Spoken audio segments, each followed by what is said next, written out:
Hi, everyone. Thank you for coming today to our virtual open house. We're thrilled to have you here. Interpretation is available to you. Just click on the button that has a world sign at the bottom. If you have any questions, you can send them to our Q&A chat box, and we will be glad to answer them at the end of this meeting. Some of the topics that we will go through today is an overall view about our school, the best future for our students, inclusion, blended learning. We have an invited parent. She's a very special, our PTA president. Our athletics director will be here talking about athletics. We'll touch on critical thinking, admissions, and social emotional learning, and we will go through a Q&A after that.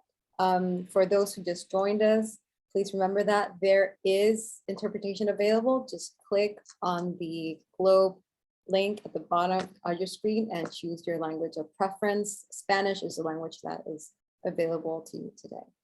And without further ado, I'd like to present Ms. Dr. Audrey Menard, our head of school. Hello, everyone, and thank you for joining us today. Based on recent market research, ISP is indeed the best school in Panama. We are the only not-for-profit, non-secular school in Panama as well. That means all the money that you pay for tuition goes directly to support your children. Our board members are very talented volunteers that just give their precious time to support the strategic vision of the school.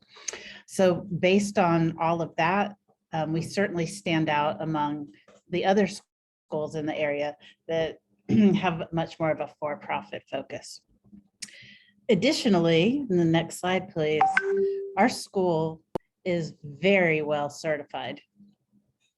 I'll just wait till we get to the next slide. We go above and beyond the basics of being recognized. We are recognized around the world for many, many important roles that we play in developing the whole child. We offer 3 different diplomas and are just simply recognized for excellence. Next slide, please. During the pandemic, we were the first of 10 schools to receive in the whole country this special certification that we're a safe school. And we were the first school to welcome students back on campus in Panama.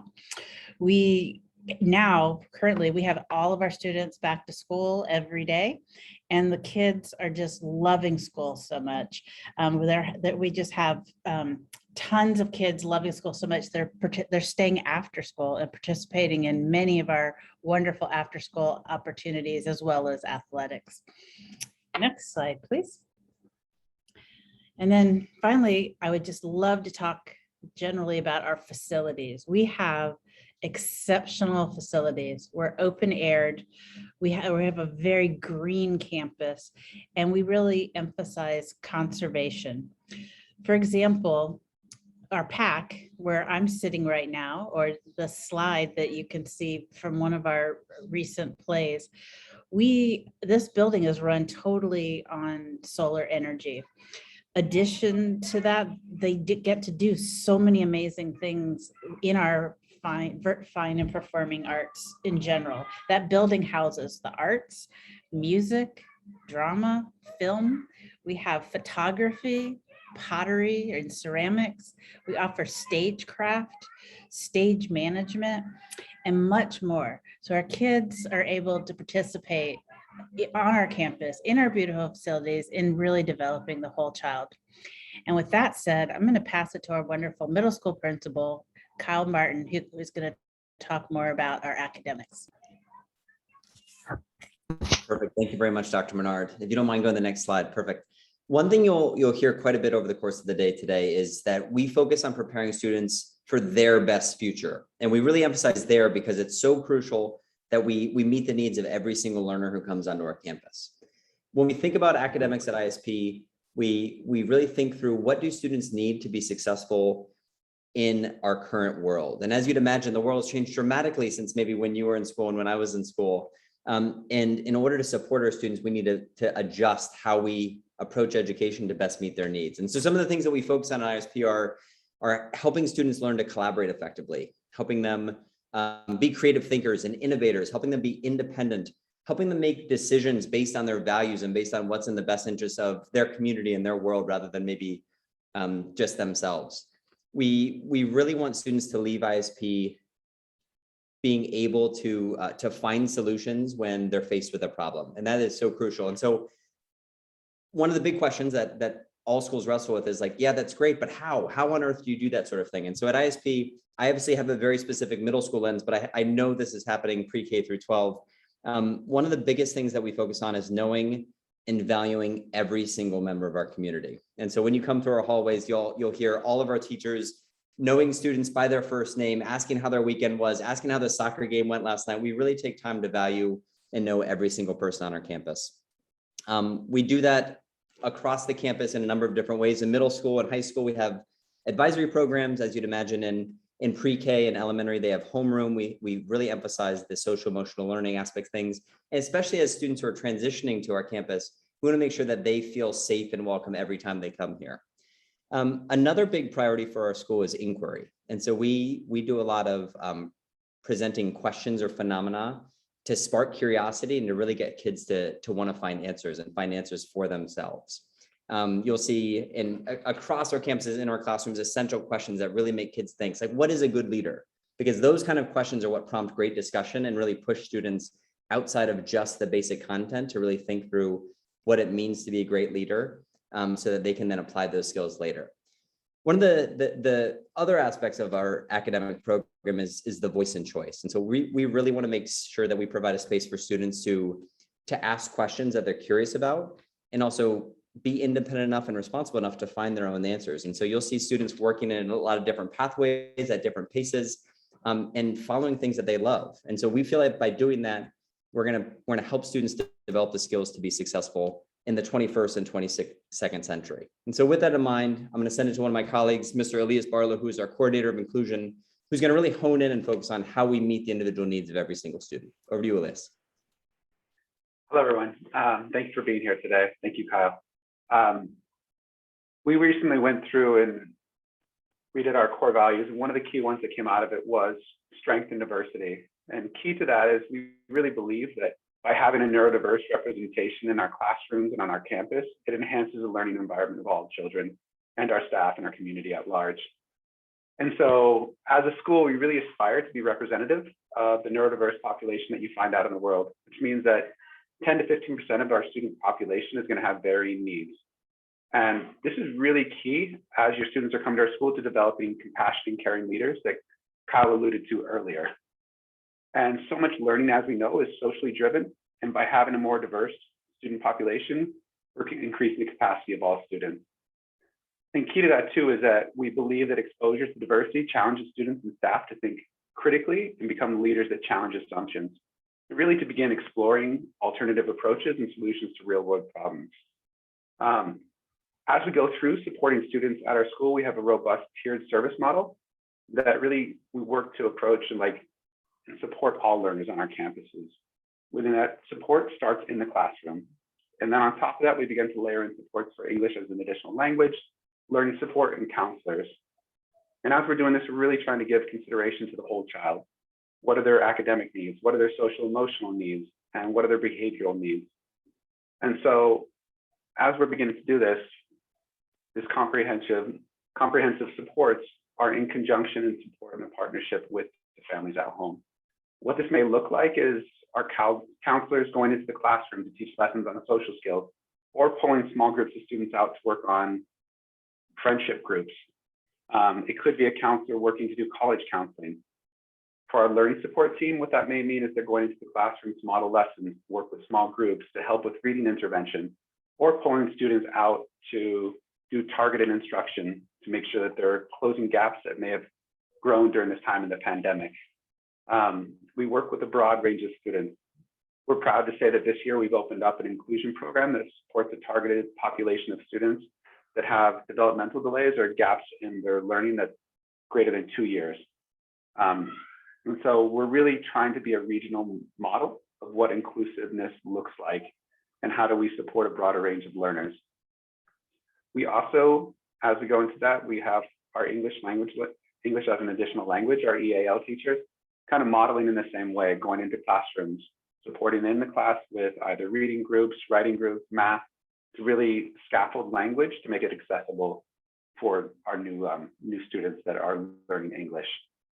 We also have an advanced learners program where we do universal screening. And this year, as the pandemic's beginning to wind down, we're going to begin to start our identification process. It really informs how do we meet the needs of all of our learners across our campuses. And key to this, as Kyle alluded, is really creating voice, choice, and pathways for all learners and creating these universally designed lessons so that students are really invested and can find a way to kind of engage in the learning process, whatever their skills are. And as we begin to work to meet the needs of all of our children, we want to invite the next person to speak, which is Samuel Alcácer, who's in charge of our blended learning. Thank you, and thank you for your time, everyone.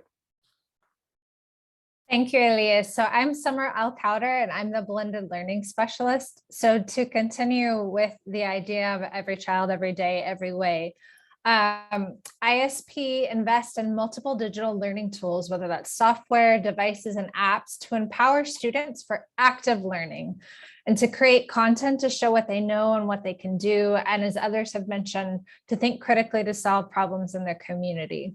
So with the tools we have available, students might be able to create a video, they might record a podcast, build a website, create a 3D model. They might use engineering and design principles to invent a new product, and the list goes on. And we use a balanced approach with technology called blended learning. And this model provides the best use of offline learning and online learning experiences and gives students flexibility over the pace in which they learn and the pathway in which they learn. And these learning experiences aren't necessarily limited to school, and they could happen anywhere. And that could be in a physical classroom on campus. It could be on field trip or any kind of off-campus learning experience. We can also connect to experts across the globe, and we can create partnerships to collaborate with students in other classes and other grades and even other continents. To meet these needs, ISP provides all elementary school students with an iPad, and all middle and high school students bring a laptop or tablet of their choice. We also have STEM labs and STEM courses for all grade levels where students can engage in our award-winning robotics program. They can explore, again, those engineering, design, and computer science courses and learning opportunities. We also have opportunities for broadcast journalism and for video production.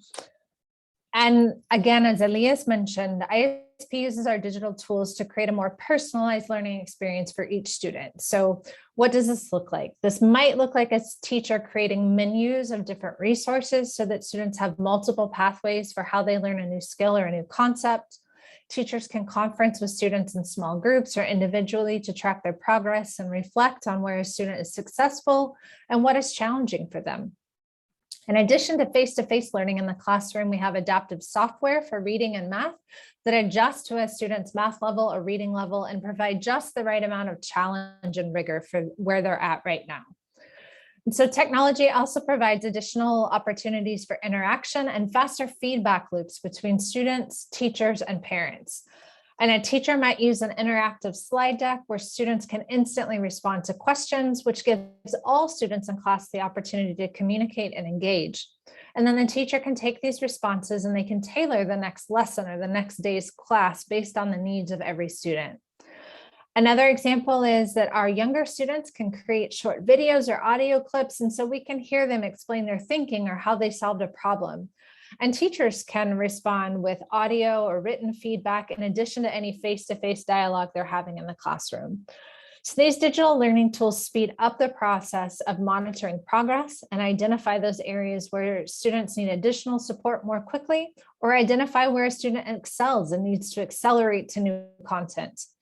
And it ensures multiple avenues for communication between parents and teachers and students. And speaking of parents, I want to introduce you to Valentina Ojeda, and she's a parent of some of our current Dolphins and our PTA president. So Valentina, could you talk more about why ISP is the right choice for your family? So hi everyone, I'm Valentina Ojeda. I'm the PTA president, but I'm here to talk about as a mom. So when I arrived to Panama 7 years ago, like, it was very difficult to get a spot for any school. So I visited 13 schools in that time. And what I was looking for in that moment was a partner to raise my kids with. Because at the end, the kids will spend more time in school than at home. So it was very important to us as family to get the right partner. So after I talked and I visited 13 schools, I talked with principals and mission people and parents and kids. I saw facilities, and so for sure, and so far, the best school in facilities in a lot of stuff is ISP. I also asked about the academic programs, and was surprising to see that a lot of schools doesn't have like a clear vision of the program that they're teaching. And in the case of ISP, was like very clear. They had like all the programs, and you know what we developed in this for elementary school, this is our focus, and for middle school, this is the focus. And for elementary school, you will have all these social skills development, and you also have this academic, but also athletics. Was in that moment was so complete that was like very easy to understand and to identify the better options in Panama. Also, when you see the athletic program with the facilities, it's like, oh my gosh, my kids can be like anything that they want. Also, I asked in that moment for values, and only 2 schools had the values like everyone school, and they were living the values. So it's not the same having just the values and say, yes, we are this and we are that. But the ISP they're living all the time the values. So for example, we have sometimes anti-bullying campaigns, and the campaign has the hashtag like I'm compassionate, and that's one of the values. And you see the values like all over the place. So my kids, they started at 3 years old, and they have been about being compassionate like the whole life. And that was clicking with my needs as family to find what that partner has, so we can work together to raise my kids and to have the human beings that I would love like my kids be when they grow up. Also, a lot of schools that as mom, I know that's very important, is about the zero tolerance bullying policy. And a lot of these schools that I visited, international and local schools, they talk about the zero tolerance bullying policy. But when I talk with parents and kids, that's not so true. And the only school that identified that, yes, that everyone is the same, that they don't protect specific kids, is like all our kids are safe at school. And we as parents and the school and the teachers and the kids, like we work together to have this zero tolerance policy. That's amazing, because honestly, this was the only school that no one said, no, yes, I know bullying case. I'm sure that this school was the best on that part. Today, we have an open door policy, so you can reach whoever you want school. If you want to talk with Dr. Audrey, you will find her in her office, and she will have an open door to receive you. And that doesn't happen in other schools. So that's amazing too, because if you have any doubt or inquiry, you just knock the door and someone is going to open and help you with that. And the most important thing is that me and my husband, we are very academic, so we are looking for that. And so we asked, like, for example, how many kids go to international colleges in the US or in Europe, and the rate of kids getting scholarships, and the ISP was the #1 and by far. And also they have an amazing program about like development of social skills and mental health support, general development follow-up. And that's amazing. And living the pandemic, when I saw my kids teaching me how to handle my own emotions, that was amazing. And so this school for me is like, oh, I got emotional, sorry. But for me, this school is amazing. I love the school. We already have here, this is our 5th year. I chose it 7 years ago, and I'm very happy with the school. For sure, it's going to be the best option in Panama for your kids. Your kids will be amazing.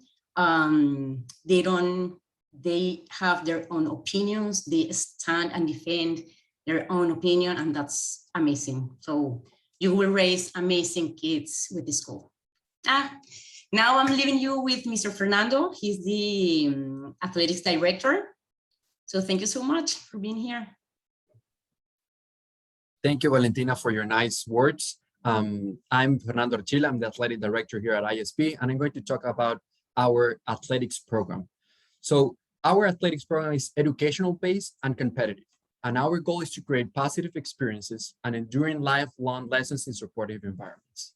We believe that quality sport is developmentally appropriate, safe, inclusive, and well-run. Simply put, quality sport, like in ISP, means more physically active kids and adults, holistically developed. Healthy individuals, in turn, can make positive contributions to society. We create participation experiences that are progressive, welcoming, developmentally appropriate, safe, and inclusive. And we offer a wide range of sport experiences to our students, such as track and field, swimming, tennis, basketball, volleyball, soccer, and flag football, from elementary to middle school and high school. We offer team sports and individual sports. We also believe that student participation in educational-based athletics is a privilege, enriches the educational experience, encourages academic achievement, promotes healthy lifestyles and safe competition, and develops leadership and life skills. Our enduring hope is that the lessons learned in the sporting arena will remain with our students for a lifetime. And we're sure that they remain for a lifetime because our students are leaders and also have healthy habits during their whole life. This is lifelong learning. We follow a sportsmanship model built on the idea that athletics both demonstrates and encourages character development, which then influences the moral character of the broader community. The goal in sportsmanship is to pursue victory with honor by giving one's best effort. We believe in ethics in sport, fairness, integrity, responsibility, and respect. We're also part of the Association of American Schools of Central America, ASCA, which is a group of 28 international schools spanning 6 countries: Guatemala, Costa Rica, Nicaragua, Honduras, El Salvador, and Panama. This is our biggest priority for international competitions.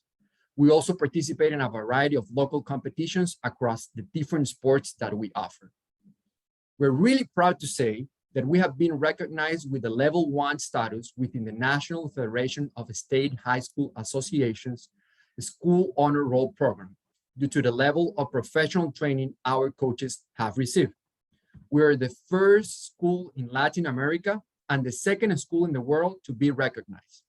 This United States national distinction honors the dedication and commitment that ISP and coaches have to our students and to the educational-based program. Our coaches have been equipped with the research-based and student-centered curriculum. We value the professional development of our coaches and the learning experience of our students. This creates a better experience for the young people participating in sports. And speaking to recognitions and certificates, let me introduce you to Michael Williams, our high school social science teacher, that will talk about how we're building a better world, one critical thinker at a time. Thank you, Fernando. Greetings, everyone. At ISP, our notion of sportsmanship is it's not limited to the athletic fields. We understand that we're part of an increasingly interconnected world, and our school here at ISP is living proof that we can share a world and that we can care for our world. And myself as a high school history teacher, I'm forced to ponder about my role and how I too can contribute. So every day I'm asking myself, am I putting my students at the center of their learning? Am I empowering them as leaders by putting them in positions to think, act, and to do? Am I asking them questions like questioning the text, questioning the author, questioning themselves and the world around them? Do I put them in the process to inquire about and reflect on the society that we live in? That's part of my role, and that's what I often push to do. So I'd like for you to imagine your son or daughter being presented with a challenge like addressing discrimination against children with disabilities, or determining measures to stabilize the tensions in Libyan civil war, or even how to address the impact of COVID-19 on the increasing inequality in Latin America. Then they've got to research the issue and develop a solution as if they represented Malaysia or Tanzania or El Salvador. What would be their point of view? How would they approach that? And when they convene with over 500 students from schools from across 12 different countries, they find that they must collaborate, negotiate, debate, something that has true meaning. And if you can picture that, all that I just mentioned, then you must know that this is Panama. This is our model UN conference that we host yearly. And it kind of epitomizes how we at ISP develop critical thinkers and leaders who address real world problems and are thus able and ready to build a better world. You can switch to the next screen if I. There is some extreme value in applying learning in meaningful ways, allowing students the opportunity to examine various perspectives and explore why people may hold certain points of view and even explore solutions to those critical problems. Just like our sports program, it's more than just about competition. Our academic learning has meaning well beyond the classroom walls. My 10th grade students are currently creating a podcast examining the role of race in Jim Crow US. My IB students are creating political cartoons comparing the struggle for Indigenous rights across all of the Americas, and their examination of how these people are using critical thinking to make their world a better place is not lost upon them, nor on any of us. With that, I want to pass it on to Elmi Porras.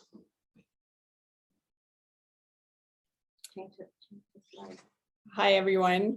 I'm very happy to see some of the names here. I think I've met most of them, and sorry, I think this is a little too low for me. Sorry.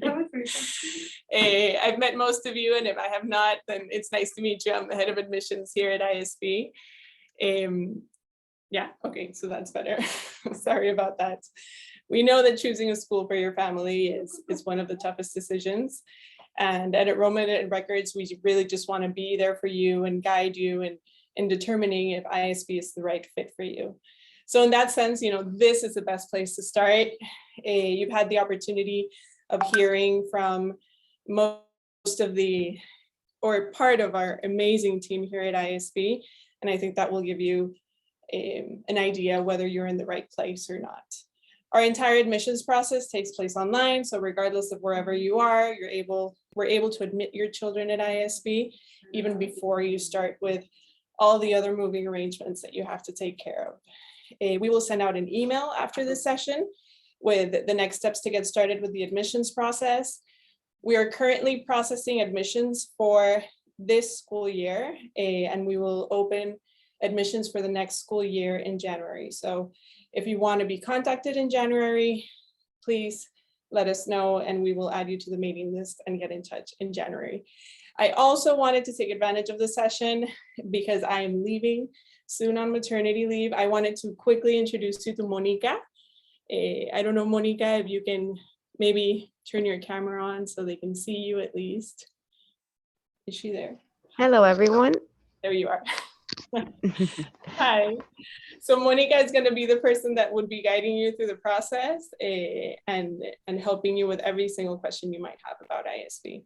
So with that, we honestly can't wait to meet absolutely all of your families, all of your children, hopefully see you here in person eventually on campus. And I want to end by introducing you to an amazing high school student that we have here at ISP, and he will share with you directly his, firsthand experience being here at ISP. Has a few years here, but he'll share that experience with you directly. And so I leave you with Antonio Dominguez, who is currently in 9th grade. So he's starting high school. Thank you all. Thank you so much for that introduction, Ms. Helmy. I'm actually in 10th grade, but hey, everyone, thank you so much for joining us today. We really appreciate it that you took some minutes out of your busy schedule to come learn about ISP. I promise I won't take long. My name is Antonio Dominguez, as Ms. Helmy introduced me. I am Panamanian from birth, and I'm currently a 10th grader here at ISP. I've been at ISP since 3rd grade, so I have my fair share of years here. Before that, I used to go to another school here in Panama where I felt very stuck. What I mean by that was that I couldn't grow as a student and it wasn't the best environment for me. So my family decided to change schools to ISP. I can surely tell you that that has been the best decision for me as an individual and as a student. Through my years here at ISP, I have not only grown as a student, but I've grown as an individual learner and a modern citizen of the 21st century. ISP has taught me to pursue excellence and the importance of continued learning inside and outside of school. I also consider myself a very involved student in extracurricular activities. Luckily, I go to a school that provides and encourages both athletic and VAPA clubs and through their facilities. Due to this, I've had the privilege of being able to participate in multiple events that have impacted me in a very positive way. ISP is also a very tight community that has something for everyone. There are also so many opportunities to get involved in clubs and after-school activities, from global politics to human rights clubs to poetry and synthetic biology. Yet my favorite part about ISP is all the more special. As we've learned today through the many panelists, ISP prides itself on inclusion, celebrating diversity, collaboration, innovation, and overall positivity on campus. Every day, learning at ISP prepares its students for a future of unlimited opportunities. We as a school empower students, parents, teachers, and faculty members to be the best versions of ourselves. Through collaborations and persistence, we strive for excellence. And I have been lucky enough to have been a part of it. So to finish off, I'll leave you a quick quote by one of the great founding fathers of education, Socrates, that really highlights ISP's philosophy. Education is a kindling of a flame, not the filling of a vessel. This proves extremely true here at ISP. This is why I consider this school to be the best option for anyone who's a thinker, a learner, or an innovator. And of course, I'm not just saying that because I'm blatantly biased, but because I truly believe it. Once a dolphin, always a dolphin. Again, thank you so much for your patience and devoted attention. We really hope to see you all again.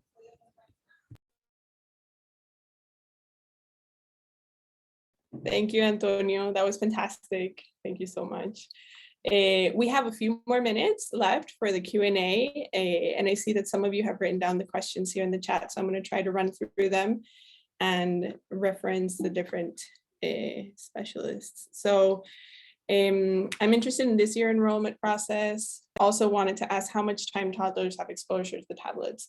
So I'll send out an email right now to get started with the admissions process, but I will maybe let Summer get back to you in terms of exposure and tablets for toddlers. I imagine we're talking about elementary school, no? Yeah, for our younger students, they have limited screen time. So, and when they are using their devices, they're typically creating something, like they're recording what they're thinking or they're creating a book. So there's not a lot of like staring at the screen and just watching something. If they're using a tablet, it's typically to create something, and it's limited to an age appropriate amount of time. Perfect. Thank you. And then there's another question that says, how many students attend ISP in total and how many specifically in the high school? So on average, we have an enrollment of about 1,200 students from PK3, from the 3-year-olds all the way to 12th grade. The classroom sizes, they vary depending on the different divisions. And then specifically in the high school, we have, I believe, around 280 students right now. And again, in high school, we have a wide range of courses. So really the total amount of students per classroom can vary. So you can be, in a classroom with 10 kids, or you can be in a classroom with 20, 22 kids.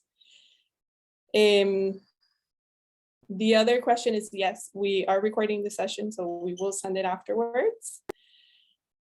And so this is a question that, we need to look at every case individually, but if you're transferring from a local calendar school, meaning that your son or daughter is in a calendar from March to December and you're transferring to an international school calendar, the way we do the transition is that the student needs to enroll they need to do one semester of the grade that they have completed. So, they completed 6th grade in December, they would enroll in 6th grade in January. And they would have that semester transition before going into 7th grade in August. That's the beginning of our school year. Let me see, we talked about tablets. How many classrooms do we have per grade? So again, it depends on division, but in elementary school, we usually have 4 classrooms per grade. And these classrooms have a maximum capacity, that doesn't necessarily mean that they're full, of 22 students. And within that classroom, you usually have a teacher and a learning assistant for each of the elementary school grades. For English and math, we work a lot in small groups, and we usually have a few learning support teachers coming in for those specific courses. And then the last question that I see here says, are admissions possible throughout the whole year or only in certain dates? So we manage rolling admissions, and we have students starting, for example, next week, we have a few students transferring from another international school. So we do manage rolling admissions, and we admit students throughout the year. We usually try to talk to parents regarding the start date and finding the best moment for the student to start in terms, academically and social emotionally. But yes, the short answer is we do admit throughout the year. And then there's another question that I think might be a little bit more directed to Fernando, that says, how many hours a week are dedicated to sports? And do the children choose the sport that they wish to practice? Hi, so yes, they do pick the sport that they want to. Thank you. They do choose the sport that they want to participate in, or the after school that they want to explore. They can practice not only one sport, but they can also explore other opportunities like 2 or 3 or 1 individual sport and then another team sport. We also offer them in semesters. So it's not that they're going to be practicing the whole sport the whole year if they don't want to. If they want, that's fine, but they can try 1 or 2 sports in one semester and 1 or 2 sports in the next semester. So that's in terms of how many sports they can practice, and the amount of hours depending or based on the amount of sport that you're practicing. So team sports normally practice 2 times a week, regardless of their division, if they're in elementary, middle school, or high school.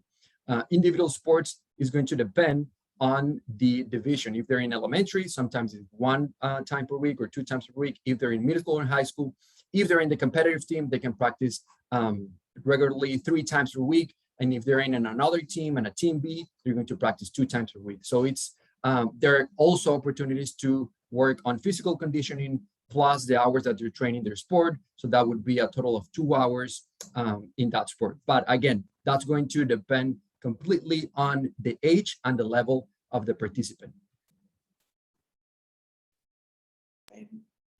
Thank you for that explanation, Fernando. Okay, so let me go through this question and then we can go back to the other question.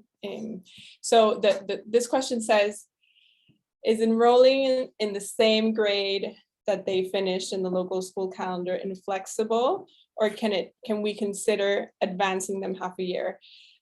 We are regulated by the Ministry of Education here in Panama, and there's very little to none flexibility in this sense. Either way, this transition semester is very beneficial for children because usually, they're switching schools, they're living through a lot of changes, and having, the academic side of things a little bit more under control allows them to transition and all the other changes better, not only the language, but the friends, the system, the school, the campus, the teachers, everything. And then bottom line, when I speak to parents that are concerned about this transition, I think the most important part is that whenever they do graduate and they go to college, they're going to be enrolling in college at the same time as their friends that graduated in December. The only difference is that they're going to get a shorter break. Instead of 8 months, they're going to have 2 to 3 months summertime and then they enroll in college. So it's not like you're delaying their graduation. It's just different timing. It's a different calendar. And then the other question that we have is, on top of sports, how many hours are dedicated to arts, music, and painting? I don't have a specific amount of hours. And again, I think it depends on the division, but maybe Kyle can save me in this question. Yes, Helmi, I'd be happy to. So I can speak very briefly for elementary and high school, but I obviously can speak much more openly for middle school. In middle school and in high school, students have a lot of choice in terms of their exploratories and specifically their involvement in the arts. And so in middle school in particular, and in high school, if a student's really, really passionate about art, music, theater, or visual and performing arts, they'll have a lot of opportunities to do that. And so for us in the middle school specifically, the amount of time that a student could be enrolled in an art class is nearly identical to any other subject. And the reason for that is because we value so much the performing arts as well as these other exploratories like STEM, robotics, engineering, technology, because we know that students can learn just as much in those classes as anything else. And that those classes are often linked really, really thoughtfully, that what's happening in English is being reinforced in some capacity in our arts and other classes. I know in elementary, they also have access to a gorgeous, and when you get to campus, you'll see it STEM lab. I know that they have an amazing music and elementary theater program. And then in high school, as we said, we have a number of offerings in IB, but also I believe it's a number of theater classes, a number of different music classes. We have film. Essentially, if it's something that your child is passionate about, we are going to work hard to find a way to provide that opportunity. I don't know if that was any better than you could do, Helmi. Sorry. I think it definitely was. Thank you, Kyle. We have one more question I see here, and I think Elias might be able to help us with this to get a whole school response. And it says, could you provide some more details around the program for kids with no English language knowledge when starting at ISP? The students are 5 and 7. Thank you for the question. Our English as an additional language services, upon arrival or before arrival during admissions process, will assess a student's level. And if determined, then admissions will then kind of indicate upon arrival that the student will need EAL services. And we have tiered services. So if a student is a newcomer with no English abilities, they will then receive a targeted 9-week newcomer program. And then after that, based on results, they'll either continue to provide services or kind of begin to tier off services a bit so that the students receive some more time in the classroom amongst their peers and more exposure to the English language within the classroom. And then those same teachers will then begin to push in and support in the classrooms as well. I hope that answers your question. Thank you, Elias. And then I see another question here. It says, are the grades or the transcripts, do they need to be legalized by the Ministerio de Educación here in Panama? The answer to that is yes. There is a process that applies to all students that are transferring from schools outside of Panama. So if you're moving into Panama, you have to follow this process. It's a process that parents need to complete. To simplify it, you have to basically request the transcripts in the school of origin. It depends what grade you're transferring to, but it has to be the grades from the 2nd grade until the grade that you're transferring into the school in Panama. And you have to validate them in the country of origin, then bring them here to Panama, have them translated and presented to the Ministry of Education so they can give you a validation letter that indicates the correct placement for the student, as well as any additional courses that they need to take during their time at ISB to graduate. So the short answer is yes. And this is, again, a requirement for all schools in Panama for students that are transferring from schools abroad. For the 3-year-olds, this is another question. Do we do assessments for the 3-year-olds? So for PK3 and PK4, which is our early childhood program, we don't do assessments as is, but we do invite the students to on-campus play dates.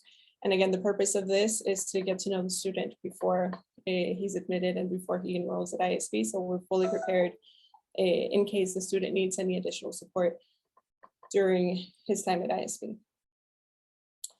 And then seeing that you don't have any more questions, I think, I just want to thank you all for being here and sharing this time with us. It really is a pleasure to see some of your names that I've spoken to you before, and we will be in touch very shortly. We will send you an email with the steps to get started with the admissions process if you're interested to enroll in this school year, as well as the recording of the session in case you want to see it with your kids or your significant other or anyone else in your family. There's 2 questions in the Q&A. Oops. I'm not sure how to access it. Here, found it. We have a 10-month-old. When should we apply? That would be the January of the school year that they would be able to enroll in ISP. So that means, I'm not good at quick math, but he needs to be 3 years old before the first day of school. So that's the guideline. The year that he turns 3 years old before the first week of August, that's when the year that you should apply, in January. And when can we, in January, see? And then the next question is, when can we register kids in sports? Okay, the answer is January as well. The answer is January as well. So I think with that, we've gone through all the questions. And again, thank you for your time. It was a pleasure seeing you, and we'll be in touch. Thank you. Ciao. Yeah.